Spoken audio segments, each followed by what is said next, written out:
How's it going, everyone? I got Robbo today. Not too sure who else is going to pop in. I have some ghost gum here.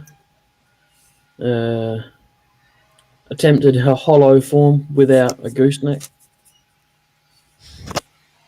No, you've done a good job on that, considering the tools that you've got. There's a piece right there that I can't get out. Yeah.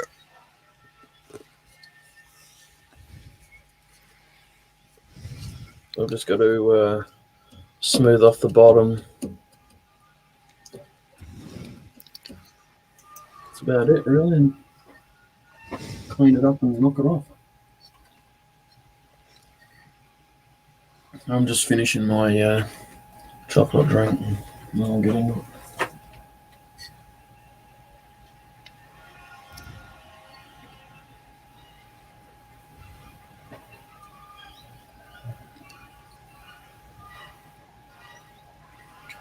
How you going, Yappy? How are you? G'day, Yappy. Long time no see.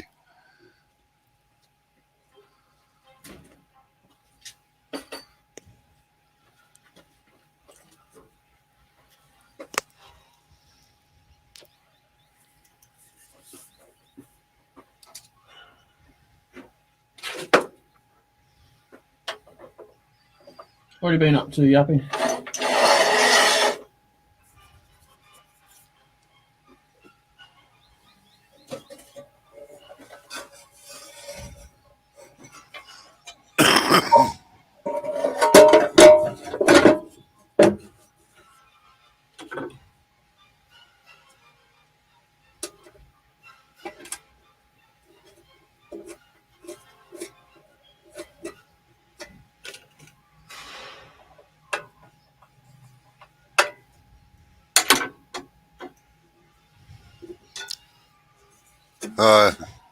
You had a lockdown, are you, or whatever, Yappy?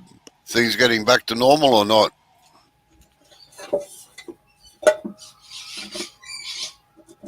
Oh, that might be good. He just said I might have a chance of promotion, though. Oh, nice.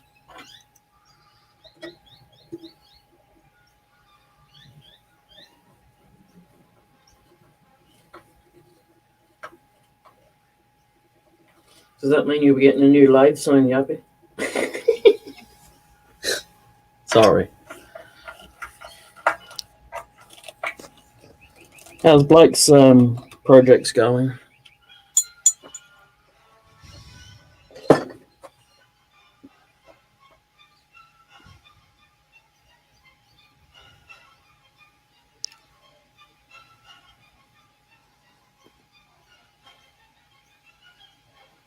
Oh, yeah. Yeah, we just finished the fortnights of lockdown again because they had over 3,000 cases to trace, or 3,000 contacts to trace. So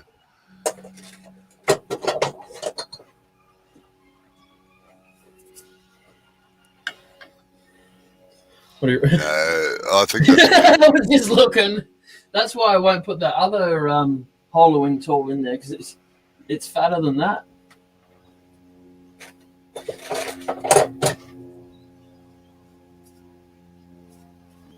I don't really want to use my carbide, to be honest, but it's the only other tool I've got.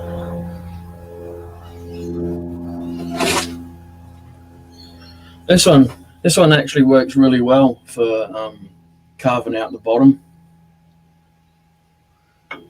The pointy spindle. Yeah. That's what I call it anyway, the pointy spindle.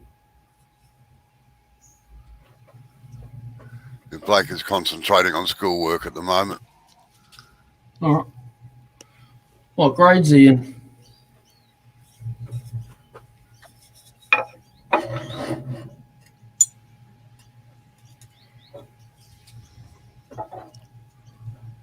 G'day, Chris.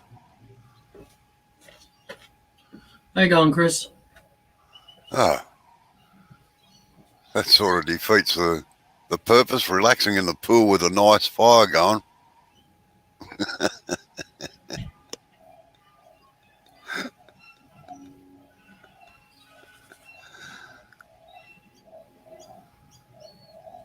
Oh, that's good, Yarpy. Yarpy's planning on doing a project today that's going to be a video.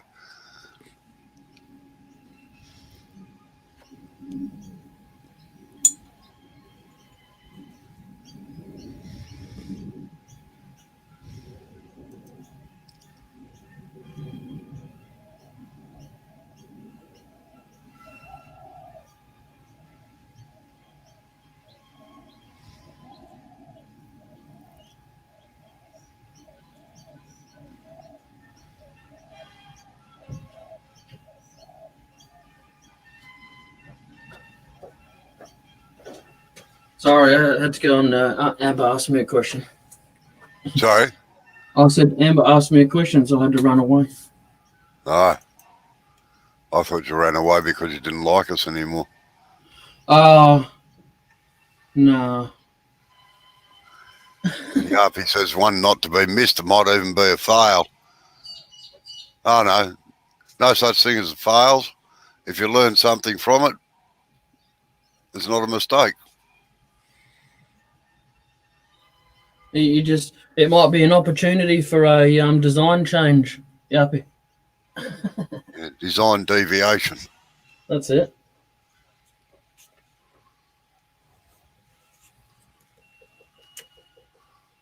I'll be back in a second. I'm just going to close the air conditioning down. Yeah. In other words, I'm going to close the doors. Yep.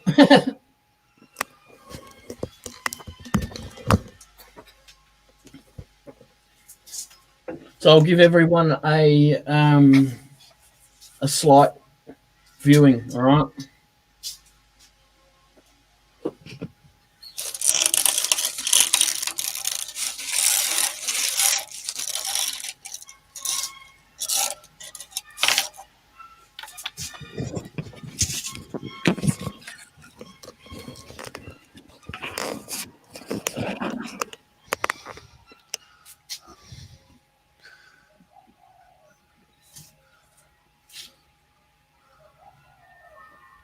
Look at that for an effect. Yeah, pretty cool.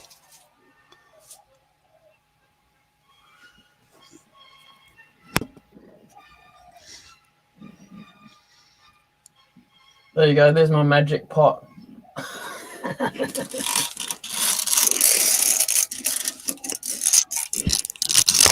This does. There we go. That's better.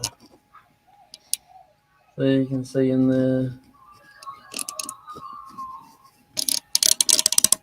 all the lovely cracks.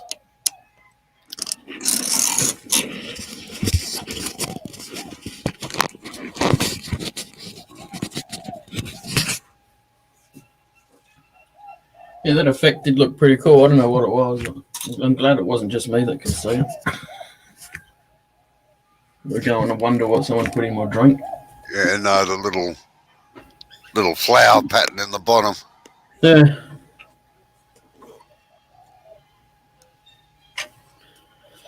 So this is about the only tool that I've got, so I guess I'm going with it. Oh, shit. I'm going to hide that before it gets too dusted up too.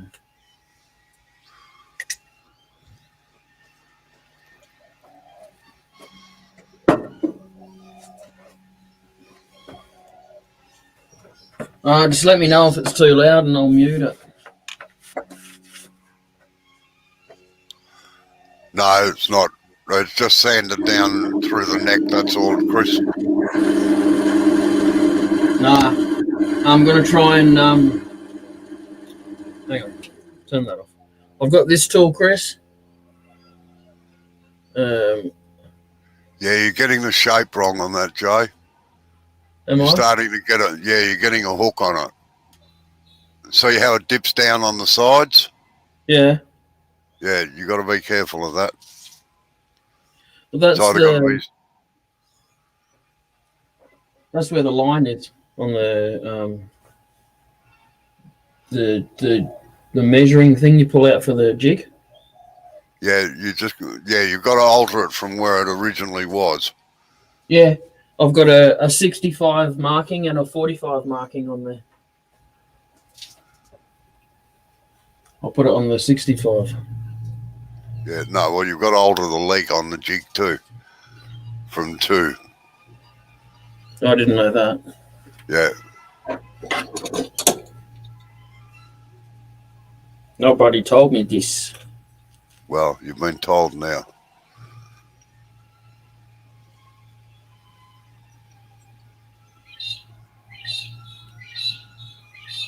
Does it move all right with that pop rivet? Oh, that's right. Yeah, I've riveted that one in, didn't I? Yeah. Good day, Bob. Oh, sorry. Hang on. Same thing. I did the Yep. same thing to it when I got that jig. I didn't rivet it. I simply drilled a hole and put a bolt in there. Yeah. Yeah, good night, Yappy. Or good Yeah, thanks morning. for coming in, Yappy. Take it easy. Hope you get your promotion. Yes.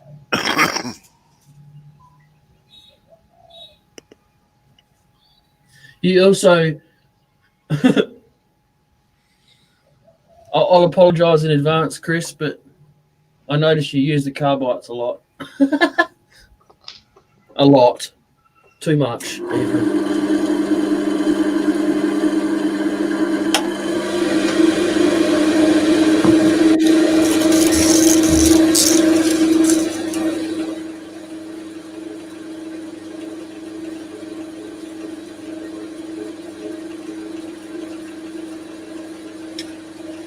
How you doing, Robo? Oh, good. I'm glad to hear that. It's been very hot today. My shop was reached 100 degrees Fahrenheit. Was very cold here. My workshop hasn't even reached 12, I don't think, yet. That's centigrade or Celsius. Yeah.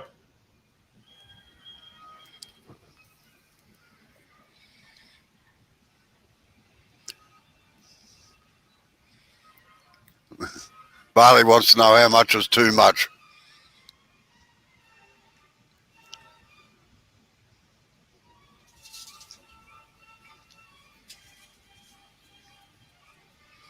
At any time, Chris. Every time you pick it up. Every time you think about picking it up. Unless you're doing a hollow piece, then you shouldn't need it. I noticed you use your carbide at the end to finish the piece off. If you used a scraper or something, it'll still tear it out, but it won't. I don't think it'll tear it out as much as a carbide. Yeah. But you'd have less tear out if you used a tool, traditional tool, to finish it off.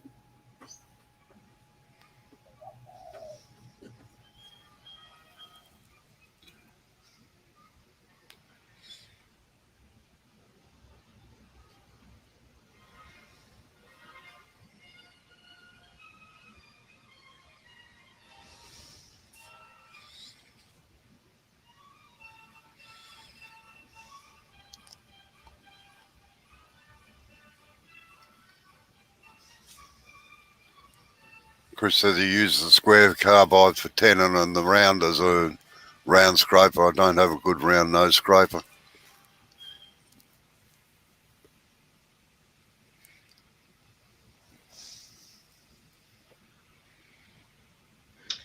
I personally don't use them until I'm doing interior work for deep hollowing. That's where I find them. And I sharpen them. I'm one of the people who have put them on a diamond plate and with some honing oil and go over them. But I know once you start sharpening them, you can keep sharpening them, but after a while you can't get the same image you can from wood for sharpness. Yeah, well, they never sharpen as well as what they come from the factory, unfortunately.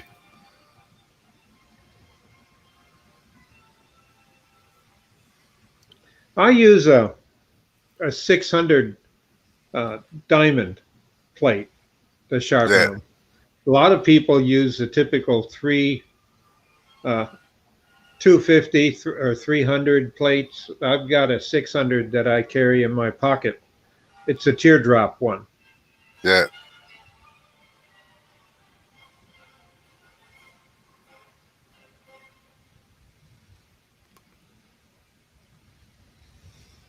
And regardless what people say, they do wear out because Of course they the wear grit out. on the plate is on a piece of mylar that's bonded to the metal plate.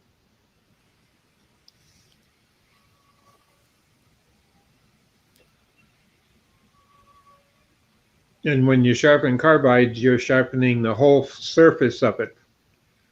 And that puts a lot of wear on the plates because it's a bigger surface area. And that's the only way you can get the top perfectly flat to be at the correct angle. You know, for the sides, you sharpen the top. People that try to sharpen carbides on the bevel are out of their blooming minds. Oh, too true. Same with some tools. You never sharpen the bevel, you always sharpen the top. Yes.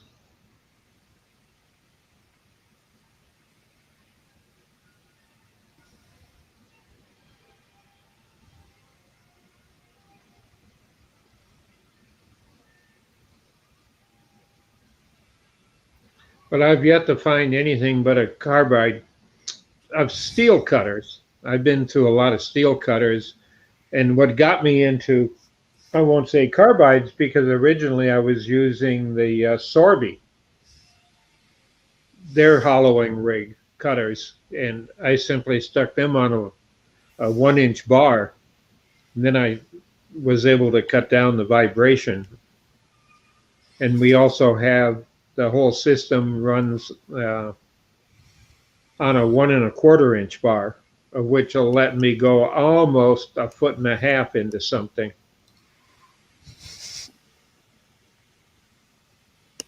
But they don't sell well. Not many people want to hollow that deep, and if they do, they make their own cutting system. Right.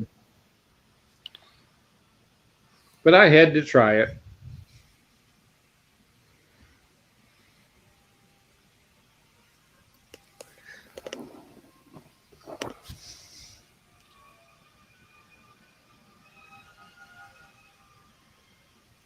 Oh, lonely tools. Chris said, I feel bad for the tools I don't use. I try to be fair to all tools so they don't get lonely. Yes, Yeah. I must admit, sometimes we've got to have a therapy session here as well, Chris. I agree. I'll go through my toolbox and I'll wipe them down and polish them again and check the cutting ability. Do they need sharpening? Because I've got 2 drawers of them in a cabinet, my big roll-around cabinet of old tools.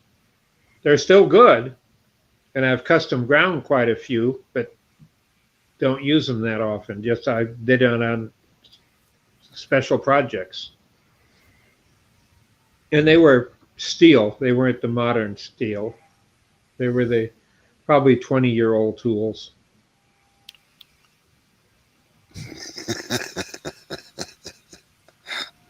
Chris says, feel free to share. I will listen. Yeah. Well, they do deserve a clean and polish now and then.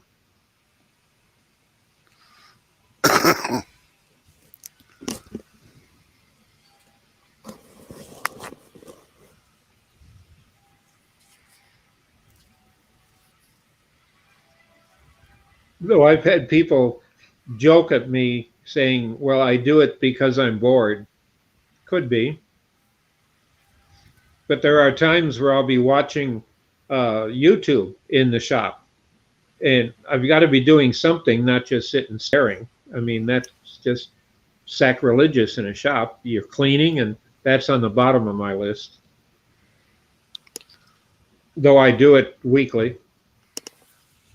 A thorough cleaning, even the rafters. Get the dust out of them. But Yeah, I'll sit there and just take 5 or 6 tools out and check them and make sure they're sharp and clean and whatever while I'm watching YouTube. You're going through your midlife crisis, are you, Chris? Finished making a skateboard. You were sent a bike helmet to review, and I don't ride a bike.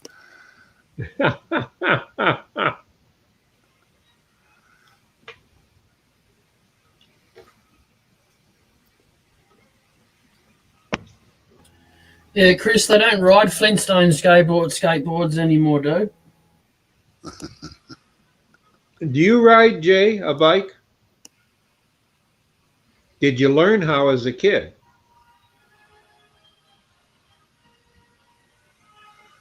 Because I've run across a lot of people that have never learned to ride a bike because they were never bought one. Yeah, I know how to ride a bike, as my back doesn't allow me to ride one anymore. My back or bending over my fat belly, one of the two.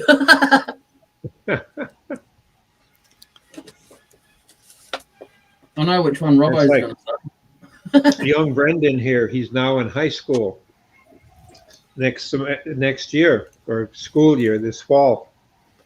And it's 1.5 miles, and there's no transportation. He's expected to ride with friends in their cars or walk. Yep. And in the winter, there's no sidewalks. For quite a bit of it, he has to walk in a street in ice and snow. So he's got to find some friends that are in the neighborhood where he can pay to share a ride. Oh, yeah. Hey, Chris, can I just let you know, bro, you've actually got to stand on a skateboard. You don't sit on it. Oh, you're doing it all wrong, mate. I don't know who you've been watching. Stop watching the 3-year-olds. Go find a skate park, give it to some skater to ride, and do your review. Just do what they do. Just do what they do in films, Chris. Go and video a professional skateboarder, and then just use their feet from the waist down. You know, make sure you're wearing the same pants when you do an upright one. That could work. That could actually work. No, I used to be a very keen cyclist at one time. I used to be in the schoolboy racing team on velodromes and things like that. When I was young and fit. Yeah. Yeah, so was I. What are those days again?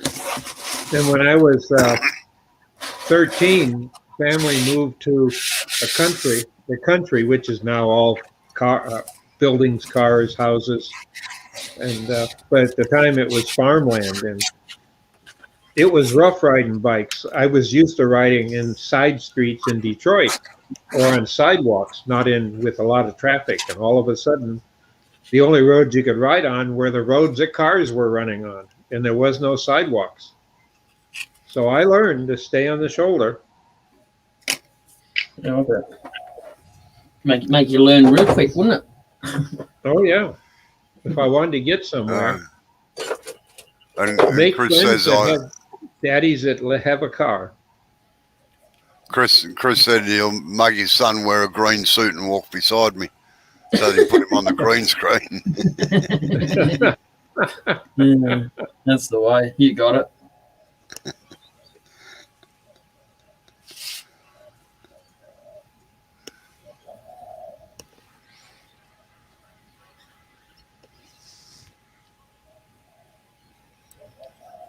These kids in their green screen today. I got Brendan for his half birthday because he celebrates my birthday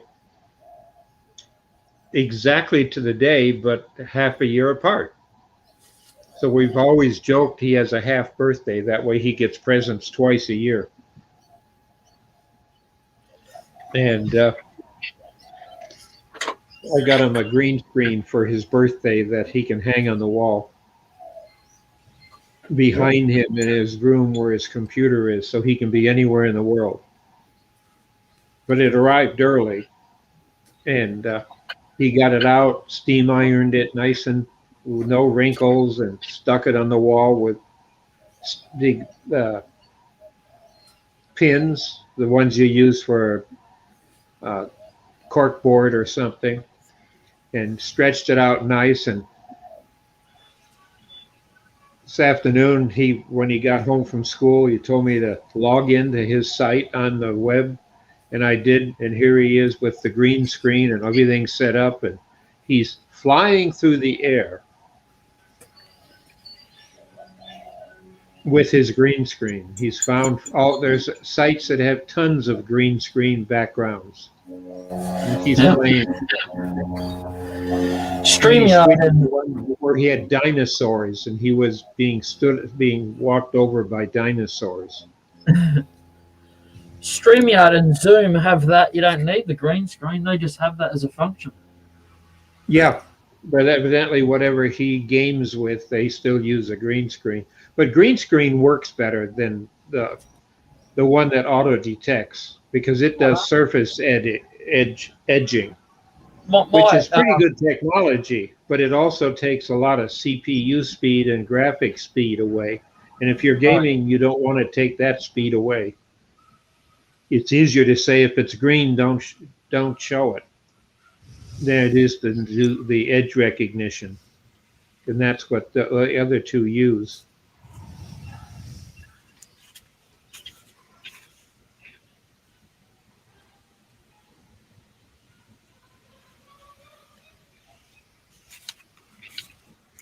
So, Jay, what were you up to today?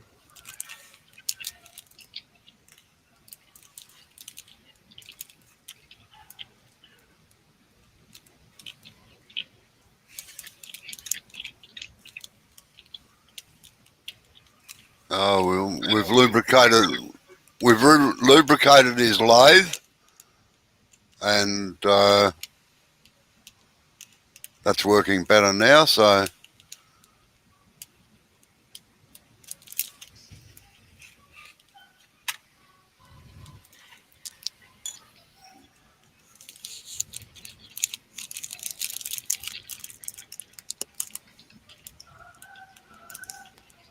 I was intrigued.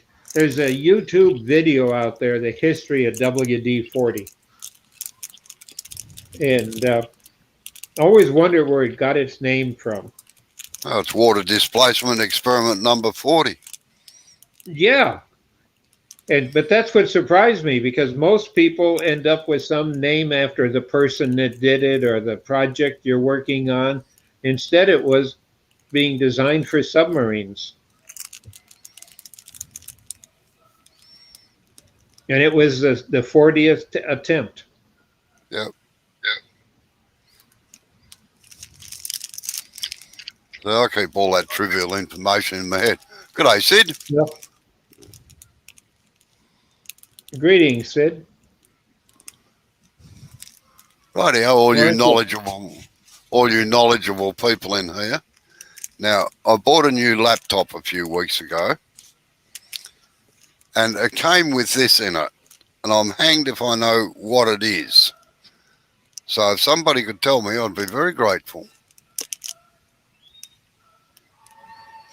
It's a silver plate with a connector up here, and all these jiggers here. I have no idea what it's for. I can't see any connection on the side of the computer for it. Maybe it's so you can mount your lathe on a surface that may slide on. No, Maybe it looks.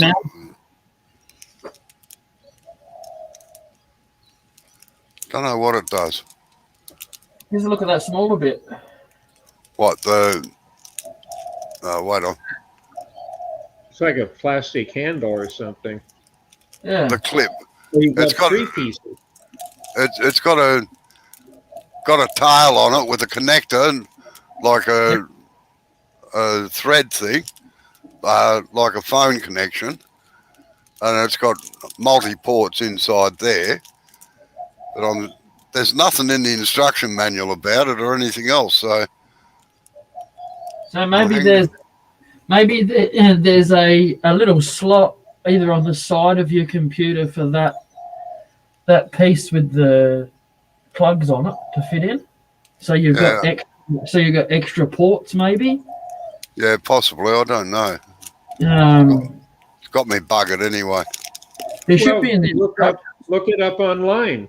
Go to the manufacturer where they advertise the product that they make. It should say that. It could be that's for an upgrade that a technician later on, if you want to add something or add more memory or another drive, that could be the adapter inside to put it in. And it could be that you could unscrew it and put it in yourself, but the instructions would be on the website. I don't know. I've looked on their thing and I can't find it anywhere. You find your model computer? Oh yeah. Yeah, well, the instruction manual with these things says just go to the website these days. Yeah. And also, you could YouTube it. Someone else might have found those parts and done it. I've done a video on it. You never know. Yeah, well, that's true. Yeah, just search by the model of computer, make and model in YouTube. There'll be somebody or multiple people reviewed it.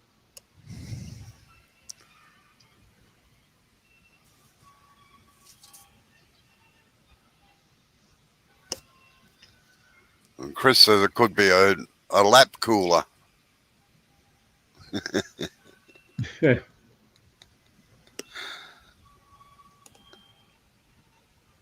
I shall do some more research on it, but it's had me buggered for a week or two what it's for. I'll bet it's for adding more memory. Well, this thing's been upgraded to hell anyway. Like it's got gigabytes of memory and everything else in it. And the highest graphic card they can put in it and everything else. Was mainly done for live streaming.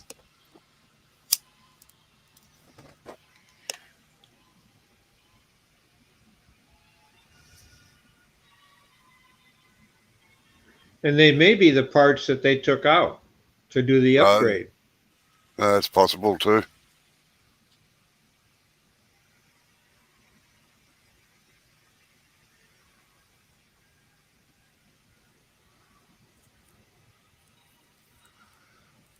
On the other hand, it might be just a part in there to cause aggravation. And what the hell's this thing for?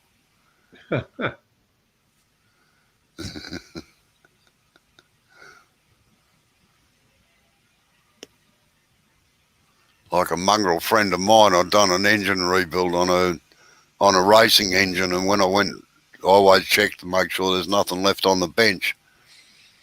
And bugger me dead, there's a certain shaped screw on the bench, which I knew went inside the motor.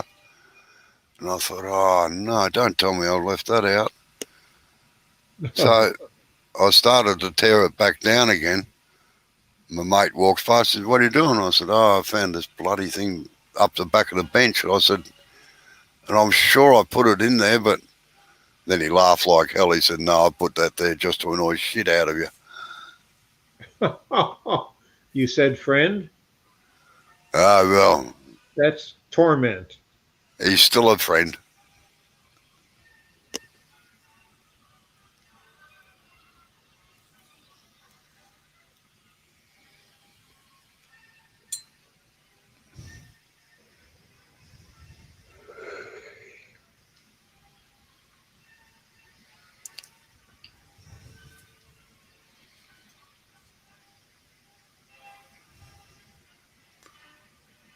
I'm finally conceding. I know what I'm doing this afternoon. I'm moving the big gas heaters and everything into the workshop and hooking them up.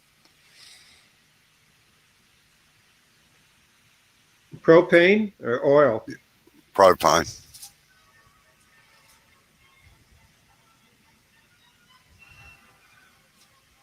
Just mainly for the demo at 3 o'clock in the morning for you Detroit wood turners. We appreciate it.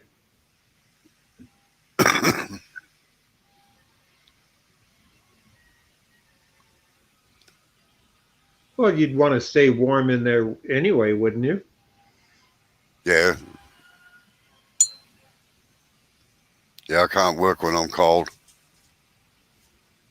You got a separate heater for your office that you're in? Yeah.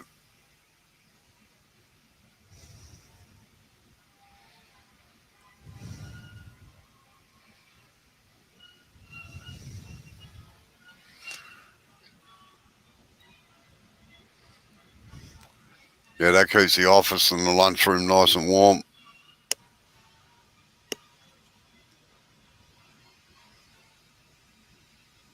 Yeah, I had one employer years and years ago I worked for about 7 months before I decided that the guy was a fool. And I took a job in Alaska. I'd been waiting for the contract to come through, but he would heat every room in his building except the restrooms.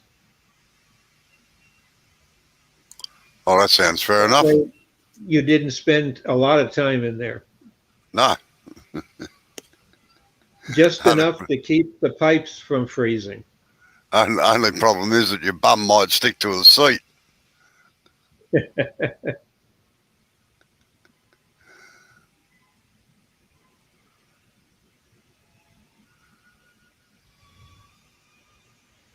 Well, it was warm enough so the water didn't freeze in the pipes or the toilet or the urinals, but just about. But it kept people from going in there and smoking because it was a no smoking building. You had to go outside. Yeah. Well, it was all film editing, and you didn't want smoke where there's film. No, well, that's right.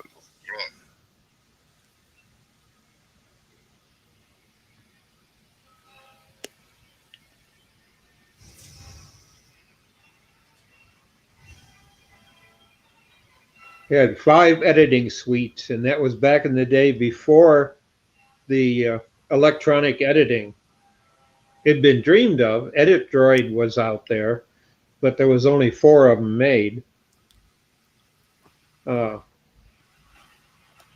I was using a big flat deck reel-to-reel editing, one of the first ones where the film laid flat in it and went reel to reel back and forth, or platinum to platinum.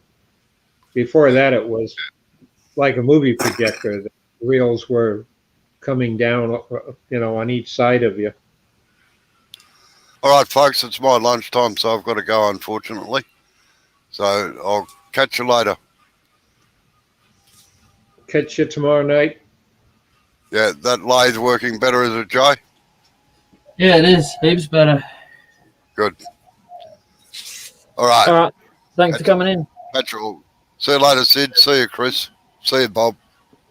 Yep. See you all.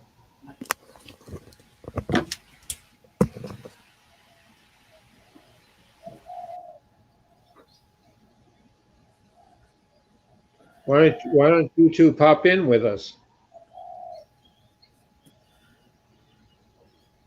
Sid's most probably in a position where if he comes in, we might be too loud. No. Yeah, his boss might be lurking around. You never know. She doesn't like him being socializing online. No. Not when you're meant to be working, at least.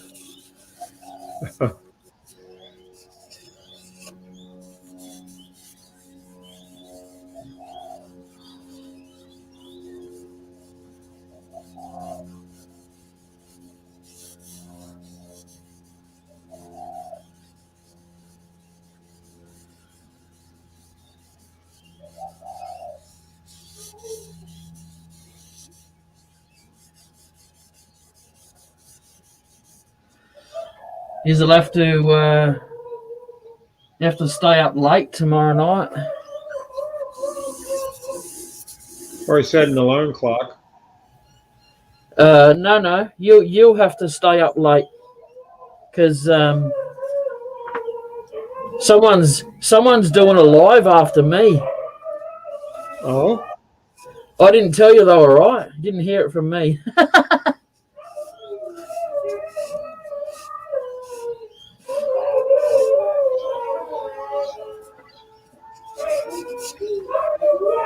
And so they go.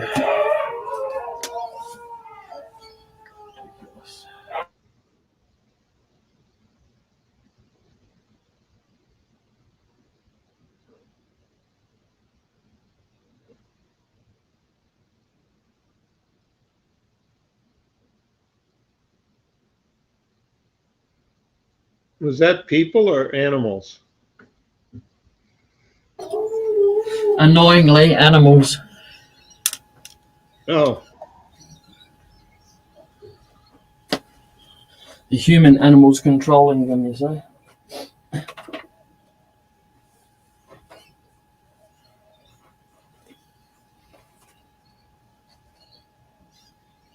do your neighbors know that you're a broadcast king?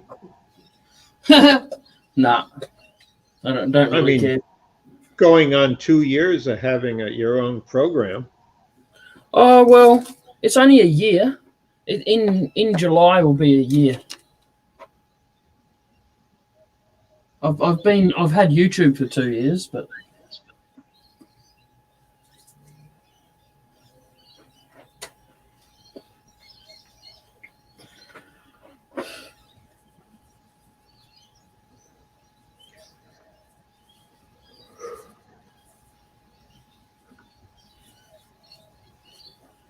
I don't really talk to my neighbours much. I really couldn't care.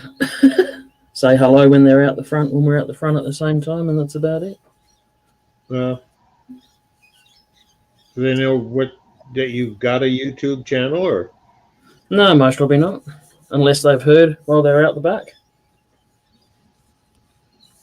Well, they might wonder whether you're crazy and you just spend time talking to yourself in the shed. Yeah, I've got an American accent, a Canadian accent, an English accent. The impersonator. That's it.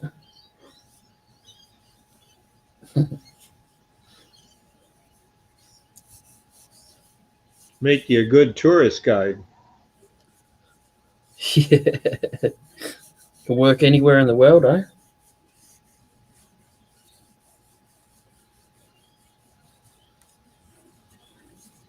Yeah. I could see you running a tour bus, and that animal, that's just one of the jumping things that we have out back.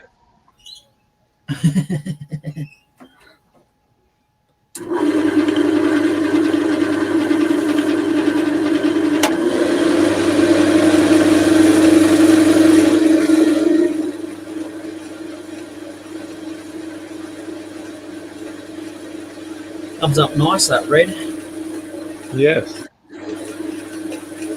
I was thinking that, and at the same time, StreamYard has been, I pay attention and watch their technical updates they do weekly, and the two owners of it and founders, they have a 1 hour live that they do, and I follow it.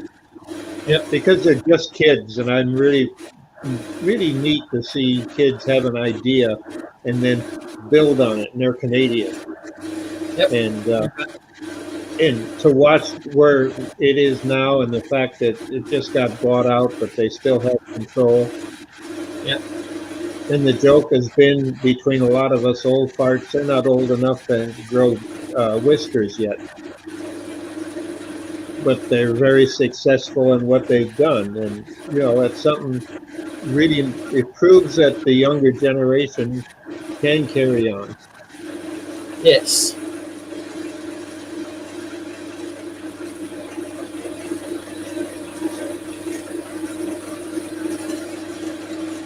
Yep, I'm sure there's plenty of good programs out like this. We just haven't discovered them.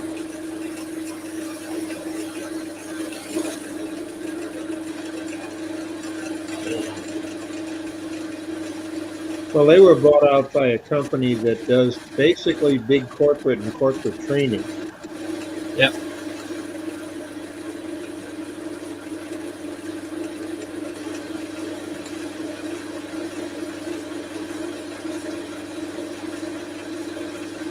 That's one reason they're doing a lot of updates. They've almost tripled their R&D staff, doing stuff and things that you can do now for no cost at all, as part of what you pay for in your package. Yeah.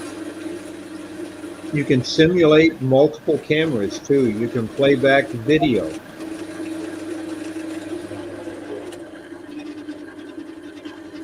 All sorts of stuff that their competitors can't do. Yeah. And it's all cloud-based, so the software is all in the cloud. You just supply the feed.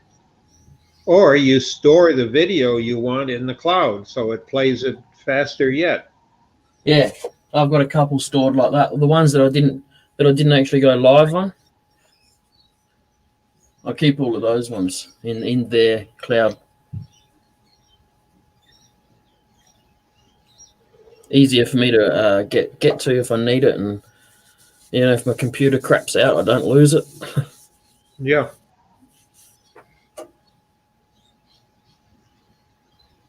But they have all the features now of the lower thirds and all sorts of fancy effects that you can do. Yeah.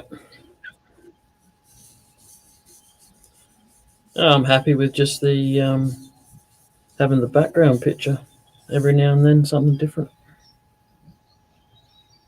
Well, they're working on a program, modifying it, so as someone like Robo or anybody could be your sidekick and actually have the same controls that you have.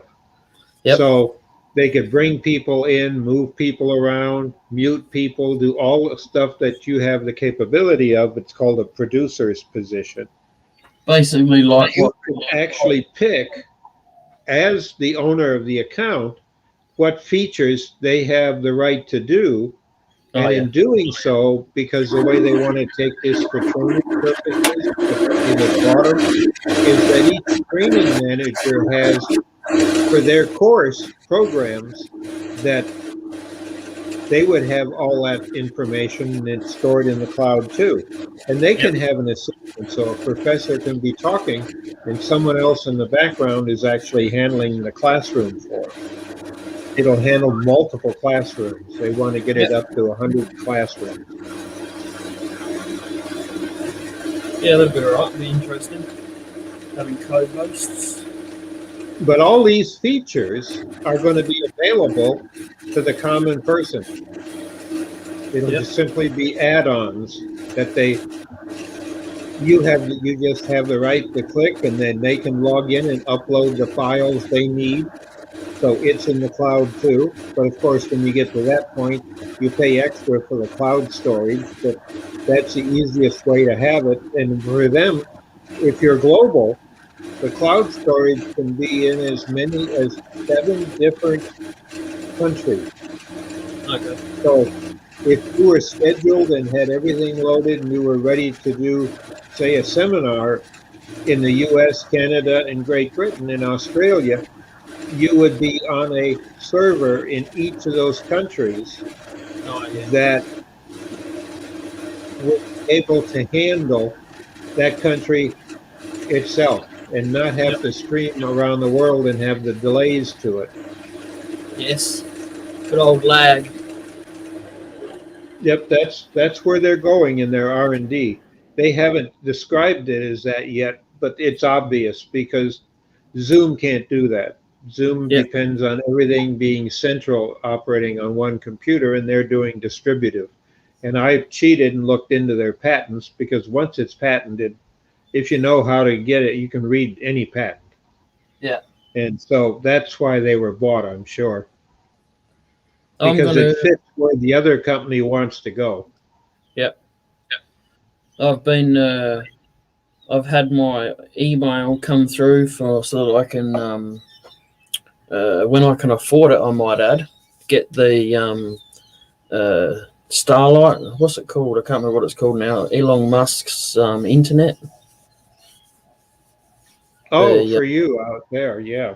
It's $400 for the kit.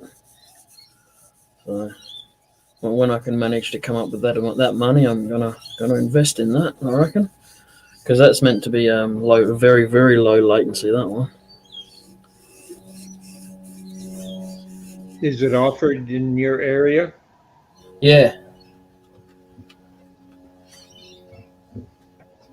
They initially said it was only going to be for the country areas, the regional areas, and stuff like that. But Yeah. I put in a request, the email to for them to tell me when it was ready, and they said I can order one whenever I want. So it's 400 for the kit. How about bandwidth and usage?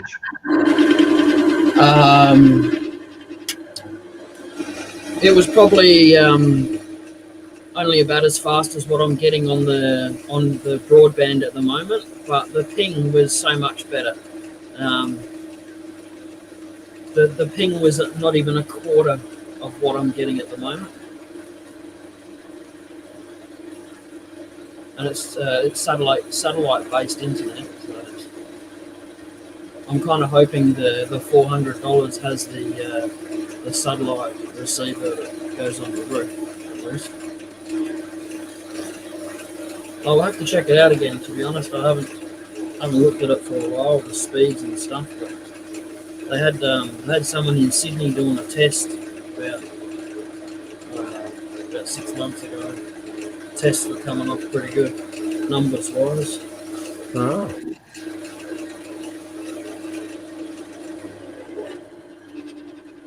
It is initially designed for so that if you're in the middle of the ocean, you've still got your GPS and you've still got communications, and if you're in the middle of the desert, you've still got communications. Yeah. That's what it was made for, really. So you quite literally Right. never get lost.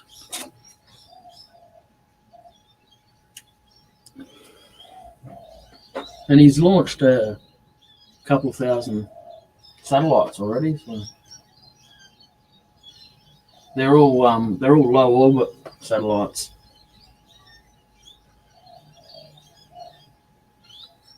He's actually got the lowest orbit on the satellites at the moment, and a lot of people are cracking the shits.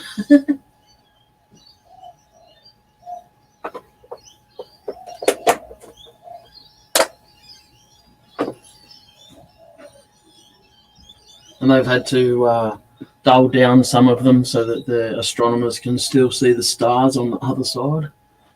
Yeah. The astronomers cracked the shits when they first started going up.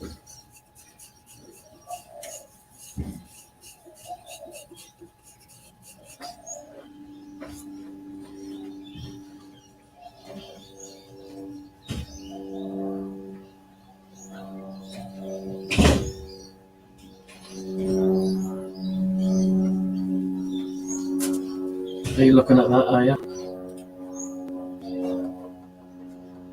How you going, Mike?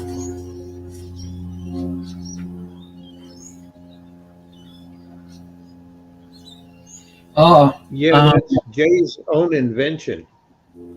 it's pretty basic, Mike. Look, it's runny.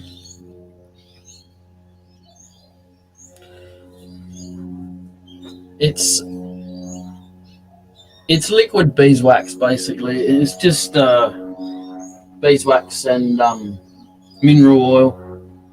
Nothing special.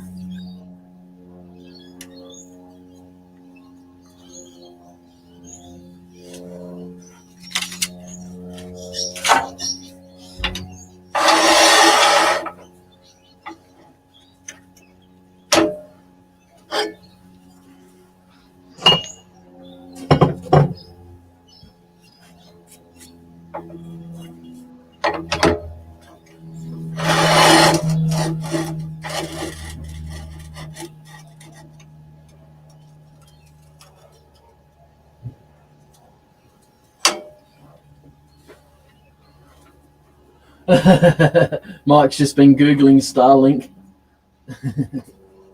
Yeah.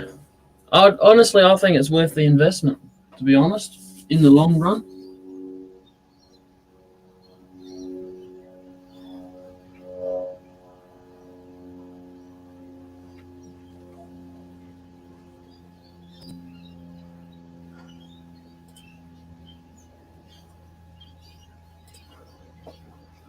Did you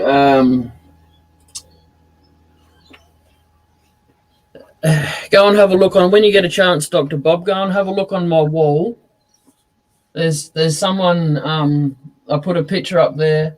Mine last night, and it's this lady says people need to start planting chickens, fish, and meat in their backyard to help fight hunger. Oh, And then underneath it, it's got a picture of some cow seeds. I'm going to have to pass that on to my sister. She'll get a kick out of that. A herd starter kit, it's called.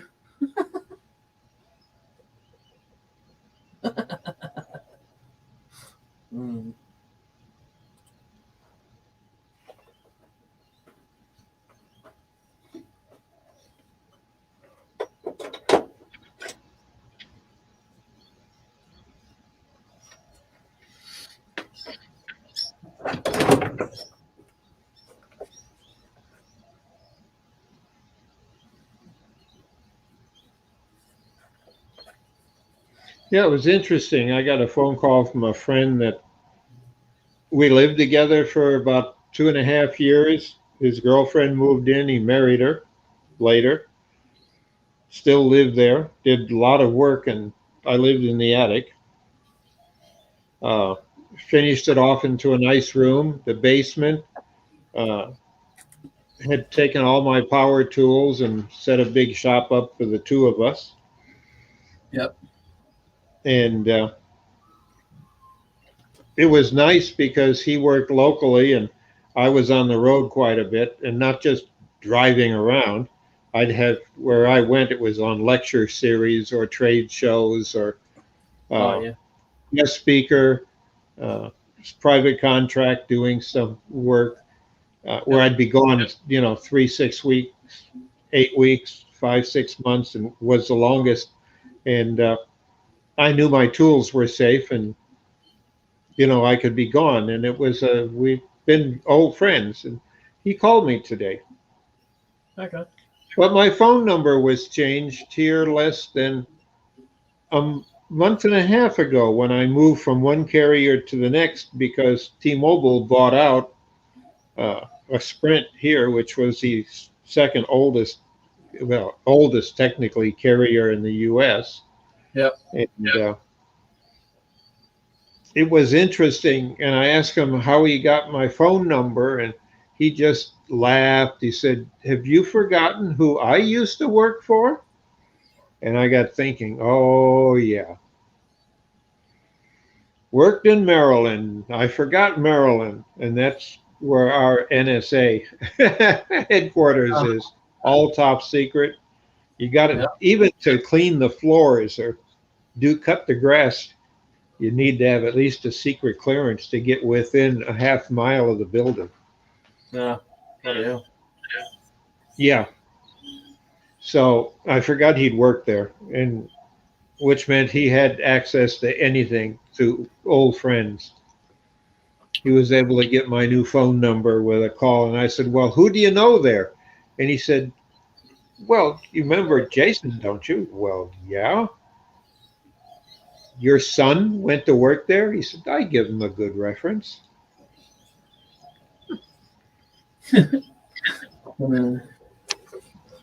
So he just phoned in a favor, right?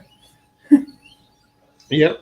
He was trying to run down, his old buddy. And I remember the kid when he was just running around and wanted to be pulled in a wagon when you went shopping so he could go to the store because he couldn't walk that far. Yeah. All right. So I've just found the Starlink cost in Australia. It's $140 a month. That's $40 more than what I'm paying now, so it's not much of a jump. Is it faster in speed or more band throughput?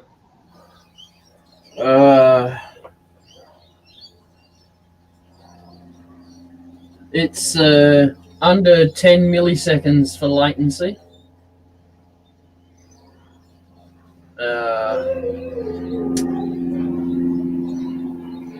They said it's anywhere from 50 megasecond to 150 megasecond. Like I said, that's about what I'm getting now anyway. Yeah. Yeah, it was more the lag side of things that interested me. Yeah, latency, they call it. Yeah.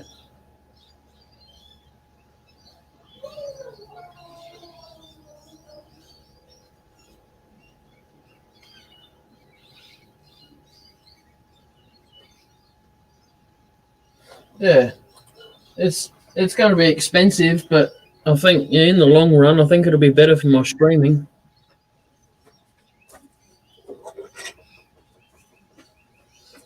You got to buy your own hardware?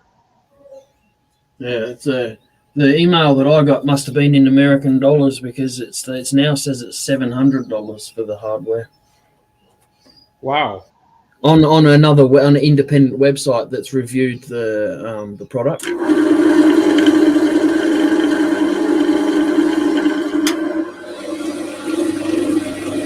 Not really keen on paying $700. No. Too bad you don't have community internet. A what? Community-based internet. Oh, okay. You know, where it's available to everybody and they can wire it right to the house. Yep.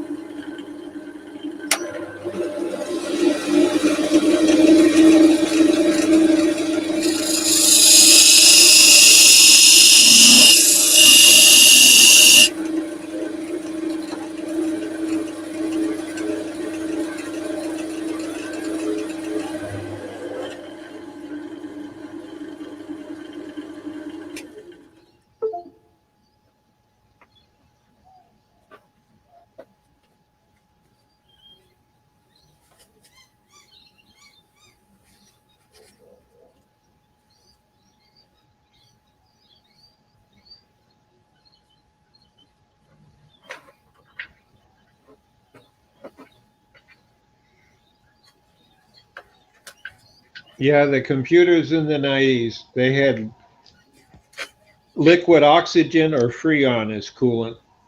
The Cray computer, it used liquid oxygen because I've had a single tower Cray for a project that I ran.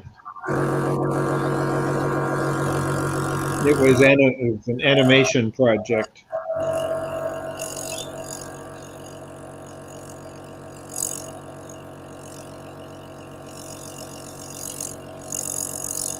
Well, I'm lucky, I must say. It wasn't all mine. We had to share it, but yeah, with a single tower. Right. Well, I had half of the tower, so it was interesting. But you lose the coolant, you've lost computing power.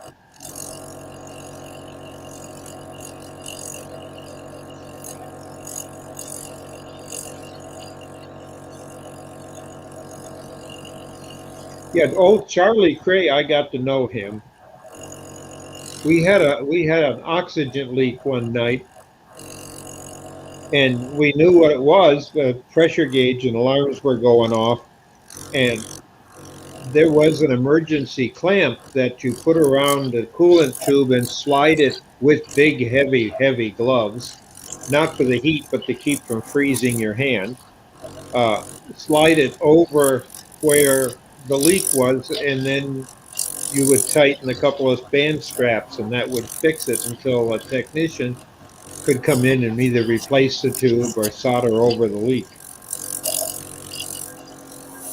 So we didn't have the emergency kit. No one could find it. It was supposed to be in a box on the wall, but when they installed it, they didn't leave it in the box on the wall. But when you're in the midst of doing work and you see the liquid oxygen leak and the gauge is going down, But I was really impressed with old Charlie. He had a direct phone number. We called it and asked, how do we fix it? He says, I'll tell you something simple that you can't tell anybody, but it works. Go get some double bubble chewing gum and get everybody a big mouthful of it. Put it all together in a big wad, put the gloves on that you have in the emergency kit to put the band clamp on, and squish it over the leak. And we thought he was crazy, but it froze solid and stopped the leak. Sometimes crazy is best. Yeah, it was one of those things you don't put in a manual Yeah. because you're supposed to have the approved kit. So Hubba Bubba wasn't approved then.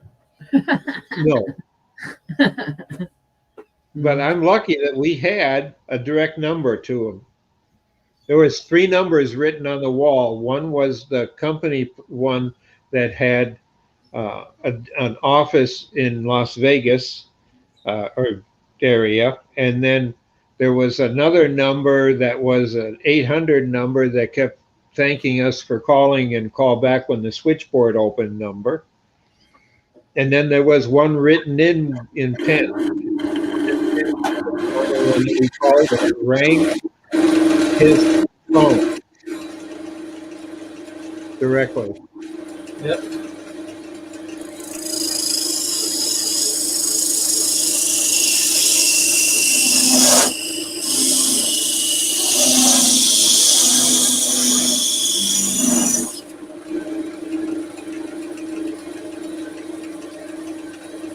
The other half of the Cray we had, the other tower for it, the other half tower was being used by American Express for doing credit card processing overnight.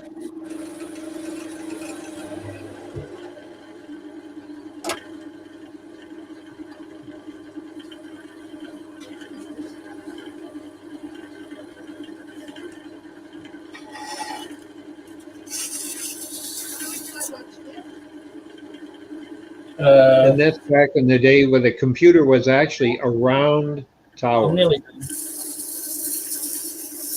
Sorry. Continue, Dr. Bob. Sorry. No, that's okay.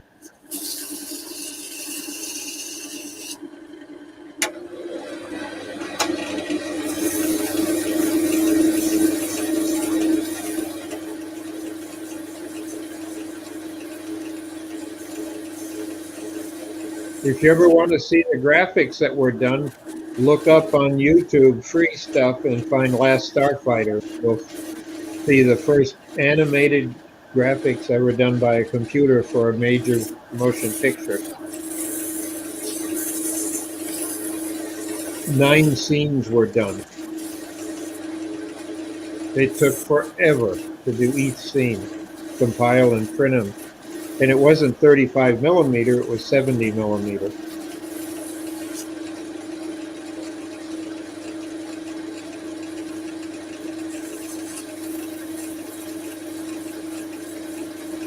The object was, by making them on 70 millimeter master, when they cut them down to 35, you wouldn't see that, you couldn't tell the difference, that it was animated by a computer.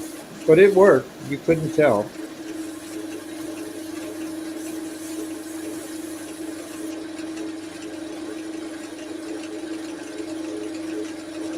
But in those days, it took, maybe 25 to 45 minutes to do a short scene, because they had to do it frame by frame, layer by layer, each color, one, the red, green, blue layers, and then they'd do the black layer.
Yeah, I have seen movies of early days dropping computers into roofs because they couldn't break it down.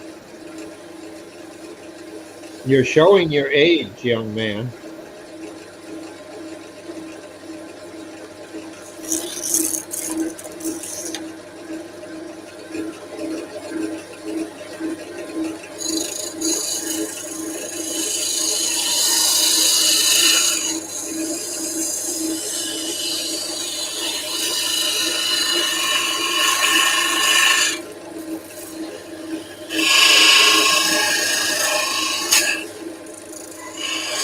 But in this country, I the first computer that I worked on, well, good question.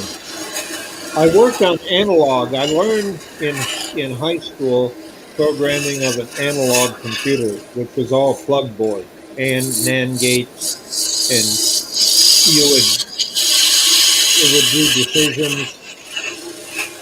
But then I also had uh, built a little Heathkit computer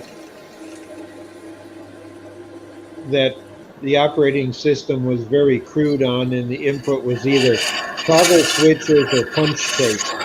Or what I finally saved my money up for is an old teletype, so I could type and put it in, but it was all machine code at the time. There wasn't enough room for a higher level operating language. But that was in 69, 68. No, it was actually 65 that I built it. And it was,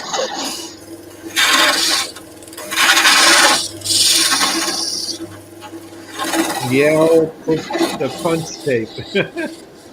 And you had to keep, the problem was with punch tape, the unit I got was Army surplus, because you could input through punch tape, but it was through a teletype. And of course, teletype machines had punch tape, so you could save the message on tape. It was supposedly safer. Well, it was, because people couldn't read the punch tape, but they could take it off to some other facility and some other room and thread it into a teletype, and it would print out the message. But it was a surplus one that I bought my senior year in high school. The problem was that we had what was better known by political election people here years ago as hanging Chad. And that's the little piece of the punch tape that you're punching out of. It's the scrap from it. So when you punch a hole, the piece that comes out is called Chad. I didn't know that. But we had an election problem here years ago with hanging Chad. It was punched, but the piece didn't fall out. Is that a vote or is it not a vote? And that was a big argument in U.S. elections one year. But yeah, you'd have to get in there with a and adjust the punch itself so it punched the tape. It was just paper tape. And then you'd have all this confetti you could bag up and take to school. And when it was time for rallies and pep rallies, you had all the confetti in the world you could throw out because it was your own confetti.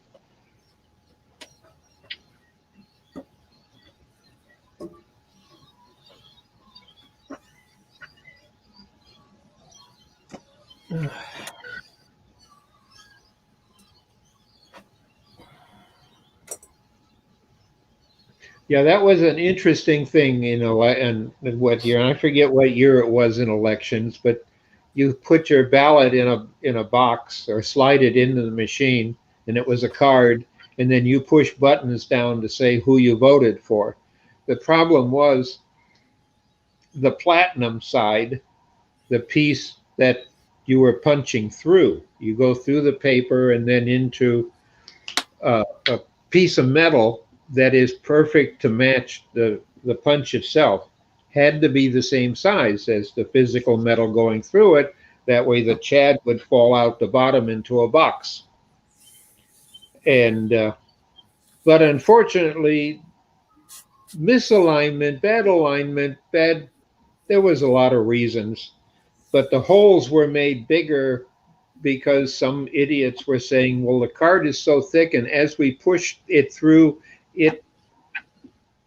the cutting edge might cause it not to fall through, or it wouldn't punch properly, or you had to push too hard. So they were adjusting the size of the holes for the punch plate, and that's the plate that generated the Chad.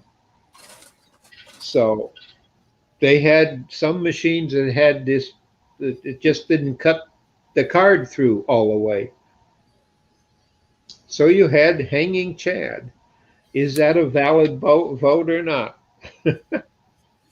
Oh, that just shows my age again. So my cousin that's named Chad, is he just really, he's just confetti? Is he just call him confetti from now on? Yeah. Yeah. All right.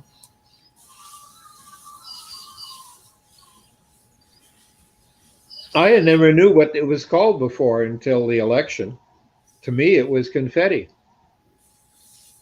And I could buy the paper tape surplus from the Army Navy surplus stores here, dirt cheap. I get a case of tape. They were on motion 8mm movie reels, the big reels, the size of, I don't know, they were 12-inch reels of nothing but paper tape, and you put it on your machine and you'd thread it through, and it would wind up into another reel, or it would just spit out into a box or on the floor. But the Chad was always, I call it that now, but the little confetti pieces were in a little tin cup that was underneath of the punch. And my brother, he loved the tape because it was all full of holes, and he'd use it as on the tail of his kite, you know, for making, if you ever flown a kite, you have a tail, and he used my punch tape as the tail for kites, and him and his friends were begging it to get it from me. That looks great. I wish I could afford to buy it and have it shipped. I'll ship it, all right. Now I'll find out how much it costs to get shipped. Bloody fortune, no doubt. Yeah. But have that handy in the house for the meeting on Sunday.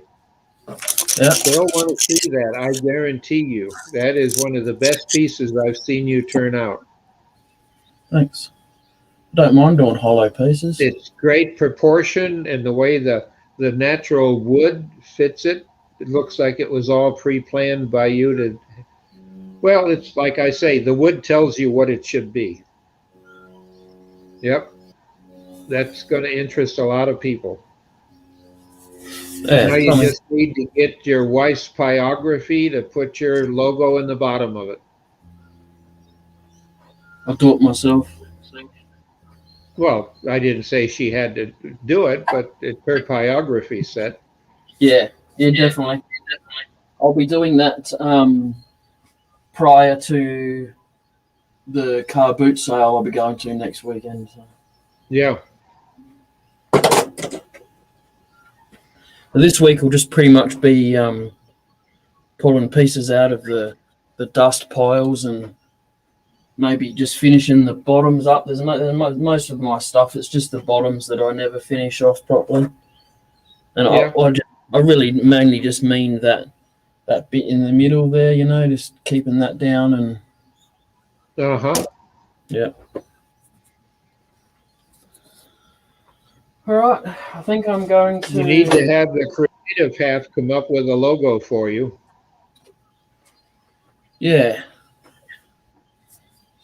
Have her come up with a dozen different ideas between the two of you, and then pick one out.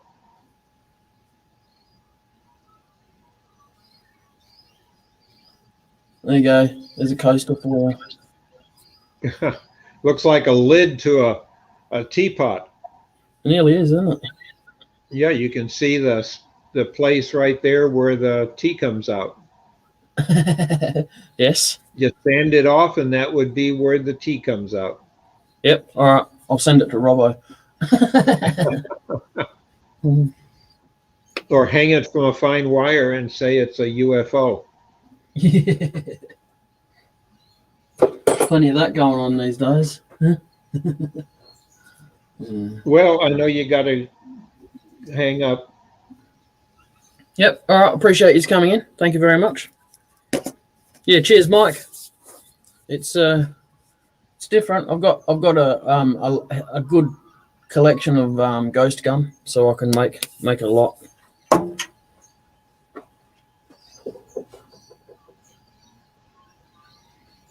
What you might do if you want to do something for just fun and not broadcast is make some lids for the pots that you have, because then you'll get a little more money for them. Yes. Yep. Good point. I've got one.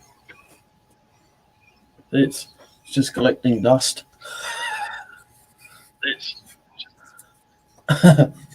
See, told you it's collecting dust.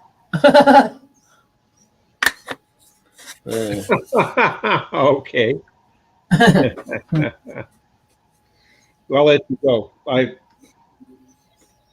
I got some odds and ends I got to do, like finish loading the dishwasher, because I tell people if it's not here when I go to bed, it doesn't get washed. Yes. So I got to check I've seen some silverware and stuff head to the kitchen, so I'll finish it and turn it on and go to bed. All right. Thank you. Riley loves to curl up next to the dishwasher while it's running because of the vibration. Oh, yeah. He's addicted to that, isn't he? Yeah. And when it stops, he ends up in the bed next to me, wanting to push me out. It's like, get up. The machine that vibrates has stopped vibrating. I don't know. You can't guess him. I give him a bath here the other day, and he turned white again.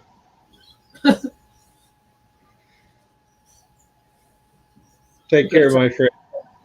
Better take a photo.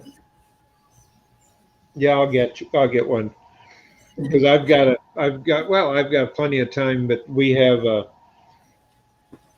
another wood turning club on Saturday, the other half of our state, the Lower Peninsula, and I'm a member of their club. So theirs start different time.